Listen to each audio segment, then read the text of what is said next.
So how does the state of Montana recover from such a catastrophic wildfire season? I asked Governor Steve Bullock that question and asked about his opinion on logging. Here's our conversation.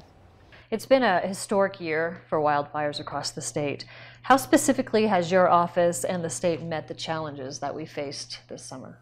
Every single morning I have a fire briefing where we bring a lot of the key folks to say both where are the challenges and what more can we provide. So in some respects that's been everything from speaking directly to the FEMA director about ways to get resources in, to mobilizing the National Guard, not just for the air attacks, not just for safety, safety and security, but we actually have Guard soldiers fighting fires, to doing everything that we can to both coordinate the resources and remind people about, in this historic season, firefighter safety, which is one of the things that we all have to emphasize. How are we going to be able to pay for all what it costs to put these fires out? This will be the most expensive fire season we've ever had in the state of Montana. But one thing that I said from the beginning is we are never going to sacrifice either firefighter safety or the fighting of fires based on the budget. So right now we've spent a little bit over $57 million of state dollars. My assurance is that, and I expect that our legislators and everybody else, after the fire season, we'll figure out how to pay any remainders. If that takes a special session, if that takes additional things, but we can't, especially with over 1 million acres burned so far, communities threatened. The finances can't be the issue that we're talking about. What we need to be talking about is how to aggressively fight these fires. Let's talk about that. Would that be an unusual move to call a special session to pay the bills for the fires? Yeah, it's something that used to happen in the past, but it's interesting because at the start of the fire season, we gather sort of all the agencies together. And it actually happened this year in Missoula, and federal, state, tribal, and they said, this year certainly we have drought in eastern Montana, but west, after our rainstorms, after all the moisture over the winter, we expect a real light fire season. Well, then we had probably the longest period of drought in Missoula County alone, as an example, since the 1890s. So we did spend a lot more than anticipated. And what we do to finance that right now is take some emergency funds, borrow from the next year for Department of Natural Resources and Conservation. But we'll get that taken care of. Because that can't be when we have over 5,000 firefighters out even today, structures threatened, so many issues out there. It can't be about, can we afford it? Heck yeah, we can afford it. All right, so one big topic that comes up as people start to really think about these fires is forest management. A lot of people say, if we were logging more, if we were thinning more, if we were able to have these projects begun and completed without the lawsuits that happen, we wouldn't have these catastrophic fires. What's your position on that? Do we need to get out there and log more? Well, I think here's the first thing that we could actually do. If you go back to 1995, right? 16% of the Forest Service's budget was spent on fires. Now it's over 60%. There's 40% less staff on the Forest Service side now working in the woods, essentially to take care of this. I was, until last year, the chairman of the Western Governors Association.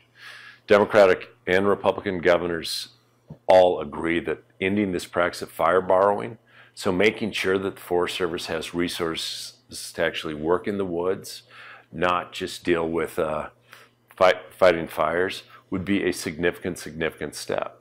We do need to be doing work in the woods. Now, don't kid yourself that when you have like the longest period of prolonged drought that we've seen since, in some areas, in literally a century, when you have our seasons are getting hotter and hotter, there's no way you're going to get rid of fire.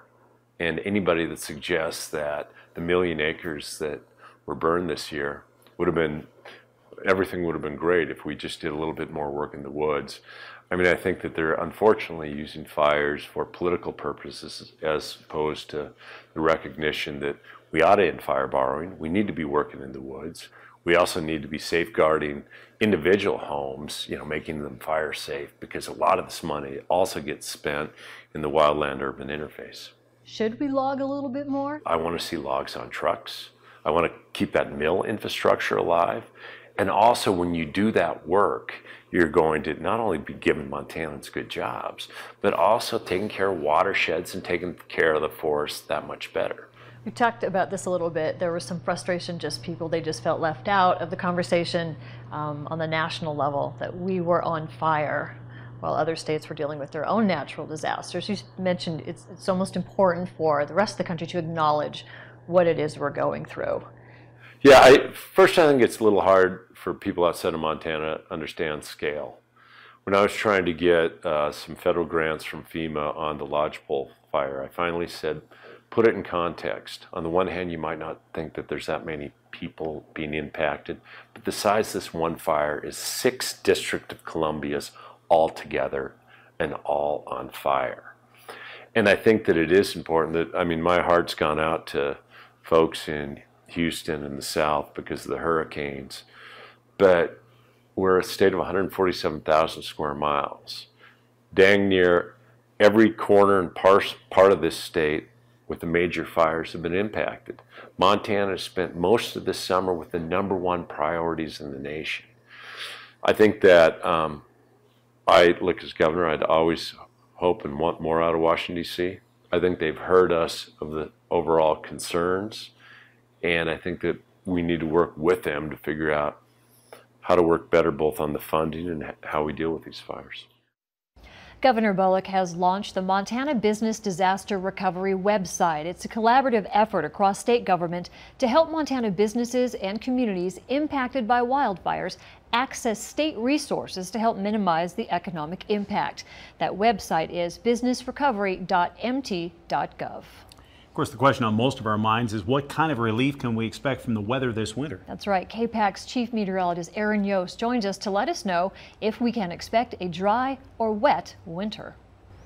It was like a switch was turned. Mother Nature finally realized that the calendar was pushing late summer, early fall, and we started seeing systems being brought into the region. Mountain snow, valley rain, even some valley snow for some folks over the last week or so finally happened. We saw measurable precipitation, we saw cooler temperatures, a pattern change in the right direction. Of course, a lot of us have horrible memories of that horrible air quality across western Montana, the smoky skies impacting our eyes, our headaches, our lungs, everything. And it's finally nice to get a pattern change. But will this sort of thing last? Looking ahead towards the fall and winter, it looks like it should. The most recent winter weather outlook shows an increased chance of a La Nina winter. Now, according to the Climate Prediction Center, weather models are now trending towards that weak La Nina event, which is defined as at least 5 months of eastern and central Pacific Ocean temperatures, both below the surface and at the surface below normal. So what that translates for the northwestern United States, including western Montana, is that we should inherently see a cooler and wetter than average winter, especially late winter. Now, of note, a weak La Nina was present last winter when western Montana experienced one of the coldest and wettest winters on record. Of course, that meant nothing because what happened in early summer is that all the precipitation shut off and we just saw that drought take over.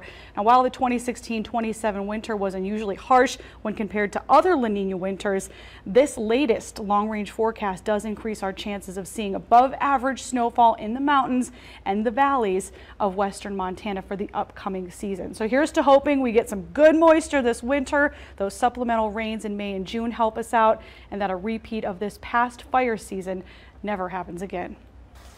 Hi, I'm Josh Eustace of the Oklahoma City Thunder. Before I was an NBA player, I was a Montanan, and I'm still proud to call Montana home.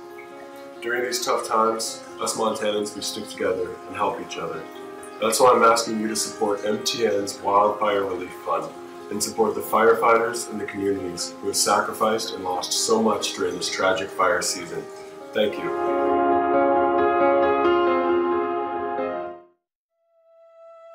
I'm afraid our ranch is going to burn. I sure hope I don't, but it's coming. If you weren't here, my house would have burned down. Over the reef over there, and you could see it in the dark, you know, you could really see the flames.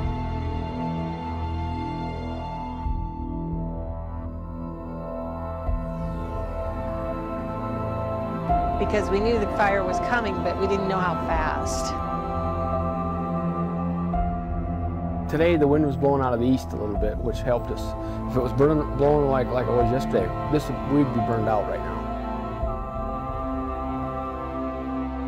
How do you replace it all? How do you go through and make a list of everything that you did lose?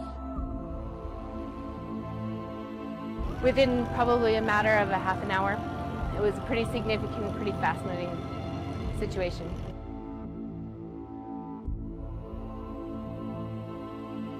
But I am thankful as hell that they're here to save my house and to save my friends' houses over here. Your appreciation is very heartfelt.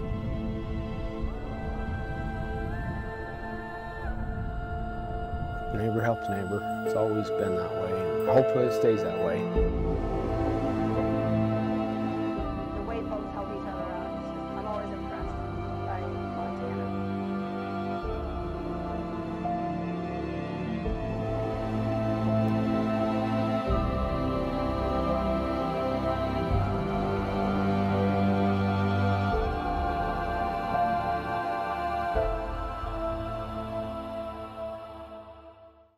To the hundreds of Montanans who have donated to the MTN Wildfire Relief Fund, we say thank you. In the nearly 2 weeks since launching this effort, we have raised over $200,000. And we'd like to say a special thank you to some of our biggest donors, the Mountain Sky Guest Ranch Fund and the Arthur M. Blank Foundation, who are matching $50,000. The Montana Shirt Company has generously given $25,000. American Bank donated $10,000, and the Shopco Foundation has donated $5,000. And Cordillera Communications, the MTN network, matching $50,000. And to all those who have stepped up and helped during this fire season, from the firefighters who put their lives on the line, to the volunteers in the evacuation shelters, and those who helped house livestock and pets that had to be moved. We here at KPAX and the Montana Community Foundation thank you for your support, and thank you for watching. If you'd like to make a donation, it's as easy as going online. Go to kpax.com/wildfirefund for more information. Thank you for watching. Good night.